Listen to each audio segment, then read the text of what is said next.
Hello everyone, welcome to my channel Shrewdly Sammy. Considering the current situation, I hope everybody is staying at home and taking the necessary precaution to fight against the COVID. So, as you know, everybody is trying to boost up in his or her immunity. So I tried one thing also, this one. I'm having immunity booster. Like this is the one. If you want a recipe, I can post it on Insta story. You can check it out there. And for that, you need to follow me on Insta, Facebook. So it is Shrewdly Sammy. You can start following on it. I know मैं बहुत time के बाद video निकाल रहा हूँ. Like अगर हम last video देखें और ये वाला वीडियो देखें तो टाइम हो गया. But I was busy with some other stuff and आज मेरे को तो लगा कि मेरे को वीडियो डालना ही है. सो अभी फाइनेंशियल ईयर भी स्टार्ट हुआ. लाइक हम 2020 हमको पता है कैसा गया, बट फाइनेंशियल ईयर तो फॉलो करना ही है. 2021 स्टार्ट हुआ है और मैं जानता हूँ बहुत सारे लोग कंसिडर करते हैं कि नए ईयर में हम कार लें एंड ऑल, या किसी का इंश्योरेंस रिन्यू वगैरह होता है एंड ऑल. तो आप थोड़ा हिंट तो आपको समझ ही आएगा कि मैं किस बारे में बात करने वाला हूँ. So today's topic will be car related to car. So we will be talking about two things today. First one is we can say PDI, it's a pre delivery inspection, and second one is related to car insurance, whether you are renewing it or buying a new car. Okay, but उससे पहले let me boost up my immunity and catch you guys later.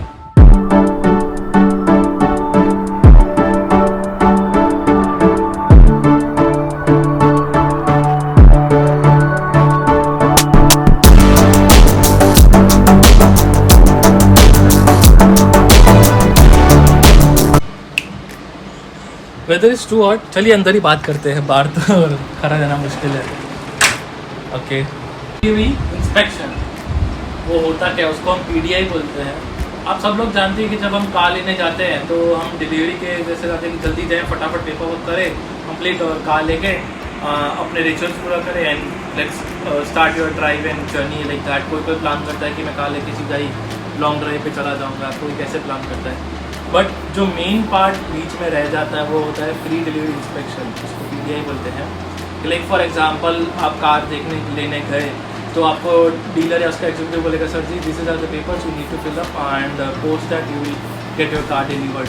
It's being now ready for like polishing वगैरह वो सब होता रहता है.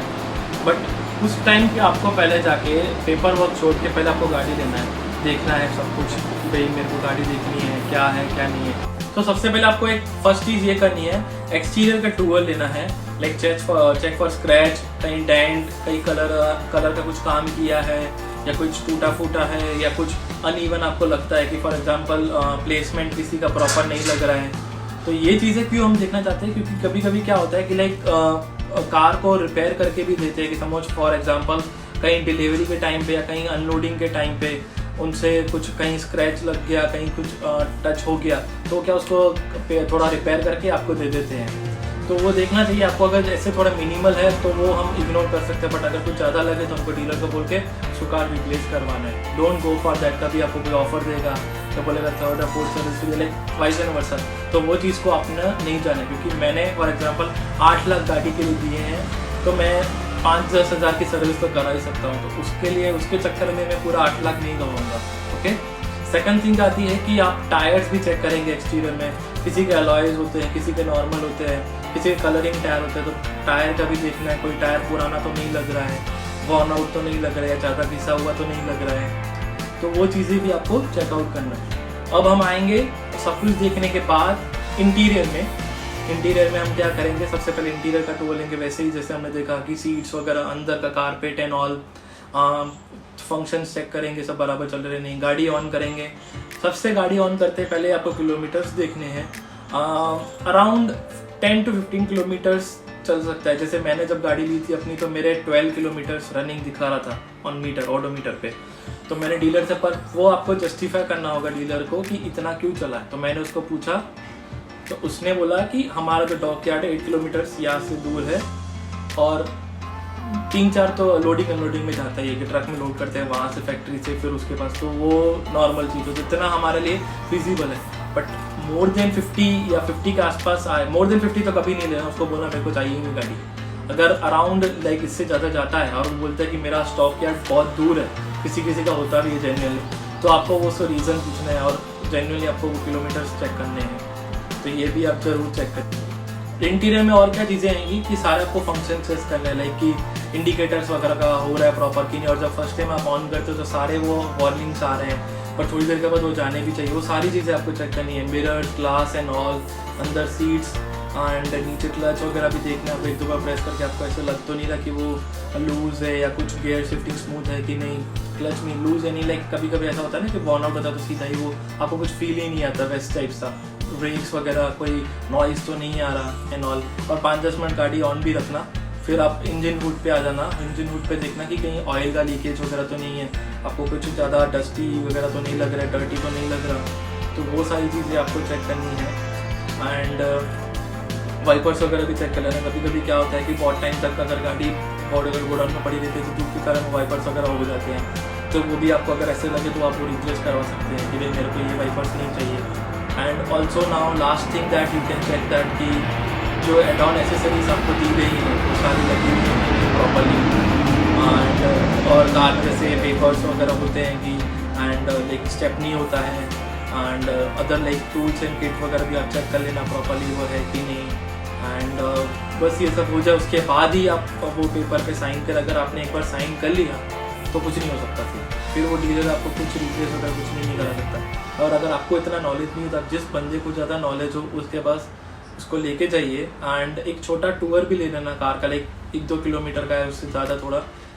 कभी कभी ऑन द गो रनिंग में भी पता चलता है कि ये प्रॉब्लम है, कहीं से नॉइज़ आता है, कुछ XYZ। तो वो सारी चीज़ें करने के बाद फुली सेटिस्फाई हो जाए, हाँ भाई ये कार में कोई प्रॉब्लम नहीं है मेरे हिसाब से, अब मैं इसको घर पे लेके जा सकता हूँ, तब आप जाना। ओके, ये था PDI। PDI के अंदर एक और चीज़ आता है इंश्योरेंस के रिलेटेड भी। वो आपको डीलर क्या करते हैं कि हम वो जो चीज़ें हैं कि आपको डीलर बोलेगा कि सर जी पेपर वर्क रहेगा, अगर आप इंश्योरेंस एक दिन पहले करवा देंगे तो अच्छा रहेगा, फिर आपको अपना टाइम वेस्ट नहीं होगा। बट आप ऐसे नहीं करना।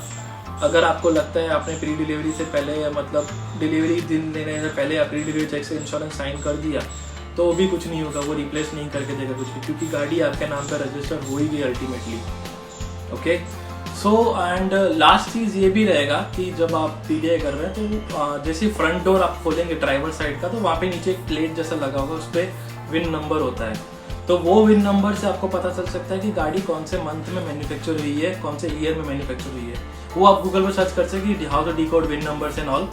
एंड उसके बेस पे आप वो टायर पे भी नंबरिंग होता है उसका मैन्युफैक्चरिंग वाइज, वो भी आप कर सकते हैं। कैसे वो आपको क्यों चेक करना है, क्योंकि समझो अगर आपको A नंबर का दे रहा है गाड़ी और आपके बिल पे B नंबर लिखा है, तो आप कैसे क्रॉस चेक करोगे। आपको डीलर बोल रहा है कि सर जी ये तो यही मंथ की है, कि आपको मैं लेटेस्ट मंथ का ही मॉडल दे रहा हूँ, पुराना नहीं दे रहा हूँ, तो वो सारी चीज़ें आप विन नंबर से डिटेक्ट कर सकते हैं। तो मेक श्योर करें कि आपका विन नंबर सब जगह कंफर्म हो, like Chesi number, win number and all आपके गाड़ी पे भी होना चाहिए। चेसी नंबर आगे हुड पे लगेगा, जैसे आप इंजन खोलेंगे तो आपके side based on the car, like जैसा मेरा बलेनो साइड पे लगा होता है तो वो मैं देख ले सकता हूँ। तो आपको वही नंबर बिल पे भी चेक करना है, सेम ऑन इंश्योरेंस लाइक जो जनरेट होगा सर्टिफिकेट्स वगैरह पे, सारी चीज़ों पे वही नंबर रिफ्लेक्ट होने चाहिए। एक तो पेपर पे जहाँ पे भी लिखते हैं वो सब जगह वही होना चाहिए, ठीक है। ओके चलिए, अभी फिर हम बात करेंगे। एक्चुअली थोड़ा लेट हो गया आज लंच टाइम पे, आपसे बातें करते करते पता ही नहीं चला कि टाइम कब पास हो गया। So let's dig into it.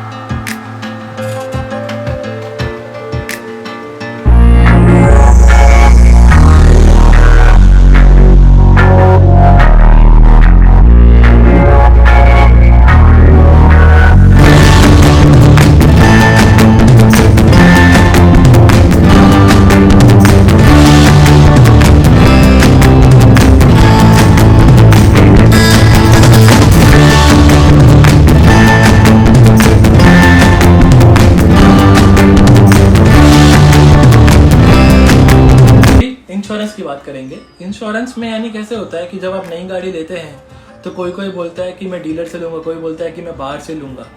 But उसमें दो चीज़ें हैं, मैं आपको बताना चाहूँगा कि मेरा सजेशन यही रहेगा कि डीलर से ही ले। भले आपको बाहर से थोड़ा बहुत सस्ता पड़ता होगा, ये ज़्यादा डिफरेंस भी आता है कभी कभी, बट उसमें क्या रहता है कि जब आप क्लेम करने जाते हो तो जो उसके अदर अपार्ट फ्रॉम डीलर के जो होंगे इंश्योरेंस वाले, उसका शायद चेन इतना बड़ा नहीं होगा, या आपको जब क्लेम करने जाओगे तो आपको पहले पेमेंट करना पड़ेगा, उसके बाद आपको रीइम्बर्स होकर मिलेगा। तो वैसी चीज़ हो सकती है। फॉर एग्जांपल समझो कि 20-30 हज़ार का खर्चा है तो कोई इशू नहीं, पर कभी कभी गाड़ी में कोई बड़ा एक्सीडेंट हो जाता है, भाई समझो कि फॉर एग्जांपल 1 लाख प्लस या वगैरह कुछ ऐसा, तो वो टाइम से आपको अपनी जेब से पहले पैसे देने पड़ेंगे। सब बनने के बाद थोड़े टाइम के बाद वो आपको क्लेम करके रिटर्न देगा। बट अगर आप इंश्योरेंस से लेंगे तो उसमें डीलर से लेंगे इंश्योरेंस, तो क्या होगा कि आपको कोई पेमेंट नहीं करना है, कैशलेस पूरा काम रहता है। एंड जो काम होगा डीलर वर्कशॉप पे कंपेयर टू अदर वर्कशॉप, कभी कभी ऐसा भी होता है कि जिसने आपसे लिया हो इंश्योरेंस अदर डीलर, तो वो डीलर सपोर्ट नहीं करता होगा, तो कोई थर्ड पार्टी वर्कशॉप उसको सपोर्ट करे, और उससे काम का गारंटी कौन लेगा। तो इस हिसाब से मेरा सजेशन यही रहेगा कि इंश्योरेंस आप डीलर से ही लें। एंड कभी आपका एक्सीडेंट हो गया, कुछ चीज़ें क्लेम करनी है, तो डीलर क्या आपको प्रॉपर्ली सजेस्ट कर सकता है, आपको पूरा हेल्प करेगा इंश्योरेंस क्लेम वगैरह करने में। एंड कभी जब इंश्योरेंस टीम बोलती है कि हम ये पार्ट कवर नहीं करेंगे या ये कुछ नहीं करेंगे, वो टाइम पे आप डीलर आपके बीच में आके उनको समझाता है कि भाई एक्सीडेंट ऐसे हुआ, ये चीज़ ऐसे हुई, तो ये पार्ट भी आपको क्लेम करना ही पड़ेगा। तो उस चीज़ में क्या होता है कि थोड़ा बहुत जो डीलर और इंश्योरेंस कंपनी का रेपो रहता है वो उस टाइम पे बहुत काम आता है। तो लाइक जैसे मैंने आपको बोला ये सारी चीज़ें हैं, इसके लिए आप कभी भी इंश्योरेंस रिन्यू करवाएं या नया परचेज करें वो आप डीलर से ही लें, मेरा यही सजेशन रहेगा, क्योंकि ये सारे बहुत सारे फैक्टर्स हैं। आप बोलोगे कि यार ये क्या बोल रहा है कि हमको बाहर से अगर डीलर हमको 35 में दे रहा है, बाहर से मेरे को 20 में मिल रहा है, तो 15,000 का डिफरेंस हुआ। ठीक है, आपको अभी लगेगा 15,000 का डिफरेंस, बट जब वो क्लेम में ऑल के लिए वो लगता है तो वो डीलर का जो इंश्योरेंस क्लेम होगा आपका आधे दिन में हो जाएगा, और बाहर में टाइम भी लग सकता है या कुछ प्रॉब्लम भी आ सकती है या काम कुछ में भी, और वो सारा कंपनी के अंदर आएगा डीलर का, company norms, genuine parts and everything. तो वो 15,000 का डिफरेंस आपको लगेगा, बट डाउन द लाइन वो सही नहीं है। अभी इंश्योरेंस में कैसे है कि जीरो डेप्रिसिएशन इंश्योरेंस है, थर्ड पार्टी इंश्योरेंस है। अभी जैसे नई गाड़ी आप लेंगे तो अभी कैसे रूल आ गया है, मेरे टाइम पे ऐसे था कि 1 ईयर का जीरो डेप्रिसिएशन प्लस 3 इयर्स का third party insurance. Third party insurance compulsory होता है लेना। एंड अभी कैसे है कि अभी के मेरे को जितना याद है कि अभी 5+1 हो गया है। 2 व्हीलर में तो ये हो ही गया है कि लाइक फॉर एग्जांपल आप जैसे 1 ईयर का आपको जीरो डेप्रिसिएशन मिलेगा प्लस 5 इयर्स का फुली थर्ड पार्टी इंश्योरेंस लेगा। एंड सेकंड ईयर से आपकी इच्छा आपको जीरो डेप्रिसिएशन लेना है कि नहीं, थर्ड ईयर थर्ड पार्टी तो कंटिन्यू रहेगा ही। तो ये चीज़ें आपको चेक करनी है कि डीलर आपको क्या क्या दे रहा है, या कोई भी जिससे भी आप इंश्योरेंस ले रहे हैं, तो ये चीज़ें होनी चाहिए। और उसमें आपको IDV वैल्यू भी देखना है कि फर्स्ट ईयर में 85% होता है एंड डाउन द लाइन 15% गिरता रहता है, तो वो चीज़ें आपको चेक। ठीक है, कभी कभी आप ऐसा बोलेंगे कि डीलर मेरे से 35 ले रहा है पर बाहर से मेरे को कम में मिल रहा है, तो दोनों का कंपैरिजन करना कि जीरो डेप्रिसिएशन में भी मेरे को नंबर ऑफ क्लेम कितने दे रहा है। वैसे तो अनलिमिटेड होता है, बट अगर आपका प्राइसिंग में कुछ डिक्रीशन होता है तो आपको ही चेक करना है। फिर IDV वैल्यू भी चेक करनी होती है कि कैसा है, IDV वैल्यू कम तो नहीं है नॉल। मारुति में ऐसा रहता है कि फॉर 5 इयर्स, अगर आपका 5 इयर्स का वारंटी है तो आपकी IDV वैल्यू कितनी भी हो, बट ऑन बिल वैल्यू पे वो आपको देता है। जैसे मेरा जैसे 5 इयर्स का वारंटी है, अगर मेरा अभी गाड़ी का IDV वैल्यू कम है बट कुछ हो जाता है कुछ भी ऐसा, तो मेरे को फुल वैल्यू वो कब होता है, जब कंप्लीट वी कैन से कि आपका गाड़ी नो कॉस्ट में चला जाता है, कुछ रिपेयरेबल नहीं हो सकता, टोटल लॉस उसको बोलते हैं टेक्निकली। तो वो चीज़ों में आपको वो चीज़ें काम आती है कि IDV वैल्यू क्यों हमको चेक करनी है। एंड सेकंड चीज़ की लेके जीरो डेप्रिसिएशन का लॉजिक क्या है कि बम्पर टू बम्पर पूरा चीज़ कवर होता है, आपको कुछ नहीं देना है। नहीं तो कैसे होता है कि कोई पार्ट में डीलर 50% देगा, 50% आपको देना है। तो वो चीज़ें आपको कंसीडर करना है कि कौन सी चीज़ें कवर होती हैं, कि जैसे कि इंश्योरेंस में RSA कवर है कि नहीं, रोड साइड असिस्टेंस कुछ हो गया मेरे को, कहीं गाड़ी बंद हो गई है नॉल, तो मैं रोड साइड असिस्टेंस के बेस पे अपनी गाड़ी को टो करवा सकता हूँ। टोइंग में भी कैसे फैसिलिटीज़ हैं कि भाई फ्लैट टो है या कैसे फुल टाइप टो रहता है, वैसे ऐसे इंक्लाइन टो, तो वो चीज़ें आपको चेक करनी पड़ेंगी सारी अपने एंड पे कि क्या क्या है। कंपेयर करने के बाद ही इंश्योरेंस ले, एक दिन लेट ले बट पूरा चीज़ें कंपेयर करना आपको है।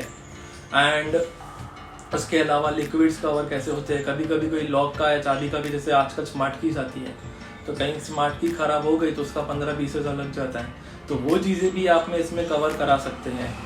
वो भी चीज़ें एड ऑन रहता है, उनका 200-300 रुपये लगता है, तो वो चीज़ें आप करा सकते हैं। जैसे लिक्विड्स वगैरह, कूलेंट एंड ऑयल, कभी डैमेज हो गई गाड़ी, कहीं कूलेंट लीक हो गया तो वो रिप्लेसमेंट वगैरह कंपनी करके देगी इंश्योरेंस में कवर करके, वो सारी चीज़ें आपको देखनी है। ओके, तो ये चीज़ें थी इंश्योरेंस के रिलेटेड। एंड वो क्लेम प्रोसेस के भी पूछ लेना आप कि मेरे नंबर ऑफ क्लेम्स कितने हैं, और अगर मैं क्लेम नहीं लेता हूँ तो बोनस मिलेगा कि नहीं। 20% क्लेम बोनस मिलता ही है, बोनस मिलता ही है। अगर समझो मैंने 2020 में गाड़ी का इंश्योरेंस करवाया पर कुछ भी क्लेम नहीं करवाया, तो 21 में जब मैं रिन्यू कराऊंगा तो मेरे को 20% ऑफ मिलेगा। पर आपने एक बार भी क्लेम कर लिया गाड़ी का इंश्योरेंस कोई भी चीज़ के लिए, तो आपका नो क्लेम बोनस चला जाएगा, ठीक है। एंड जैसे आप अगर अभी नेक्स्ट सपोज फॉर एग्जांपल आपने नई गाड़ी ली, आपको थर्ड पार्टी मिला 5 ईयर्स का, 2020 में आपने गाड़ी ली तो 5 ईयर्स का थर्ड पार्टी मिला और 1 ईयर का 0 डेप्रिसिएशन मिल गया। अब सेकेंड ईयर में आपको पूरा इंश्योरेंस रिन्यू नहीं करवाना है, जो आपका थर्ड पार्टी है वो तो कंटिन्यू रहेगा 5 साल के लिए, यानी 4 साल और 1 साल हो गया। सिर्फ आपको 0 डेप्रिसिएशन का ही करवाना है। कभी कभी आपको ऐसे लोग बोलेंगे कि पूरा रिन्यू करवाना पड़ता है तो आपको एक्स्ट्रा पैसे देने पड़ते हैं, तो वैसा कुछ नहीं है। अब पुराना पॉलिसी का जो नंबरिंग वगैरह है वो नए पॉलिसी में इंक्लूड होकर ही आएगा, और अपने सेफर साइड के लिए आप पुराना पॉलिसी का भी कॉपी अपने साथ रखें ही, क्योंकि कभी आपको चेकिंग के टाइम पे काम आ सकता है, और वो आपके रेफरेंस के लिए भी पड़ा रहेगा कि मेरा थर्ड पार्टी तो 5 ईयर्स का है और मेरा अभी मेरा ये रिन्यू करवाए, क्योंकि as per the government rule आप 0 डेप्रिसिएशन करवाएं ना करवाएं 2 व्हीलर और 4 व्हीलर किसी में भी, पर आपका थर्ड पार्टी इंश्योरेंस तो होना ही चाहिए, ठीक है। तो ये चीज़ें आपको ध्यान रखनी है। तो उम्मीद करता हूँ कि आप ये चीज़ों का नोट डाउन कर लिए होंगे, एंड जब भी आप नेक्स्ट टाइम कार बाइंग करेंगे या कार लेने का सोचेंगे या इंश्योरेंस वगैरह रिन्यू करवाएंगे तो इन चीज़ों का ध्यान जरूर रखेंगे। एंड चलिए इस वीडियो को अभी एंड करते हैं, एंड उम्मीद करता हूँ कि नेक्स्ट वीडियो जल्दी आए। एंड उससे पहले मैं एक चीज़ आपको बोलना चाहूँगा कि please stay safe, stay healthy, अपना और अपने परिवार का ख्याल रखें, क्योंकि this is like a pandemic time. So हमको और हमारे परिवार का हमको सबको ध्यान रखना है as like a united one, like जैसे कि हम सब एक साथ हैं वैसे ही हमको सबका एक ध्यान रखना है। And yes, please like, share and comment on this video, and also subscribe to my channel Shrewdly Sammy.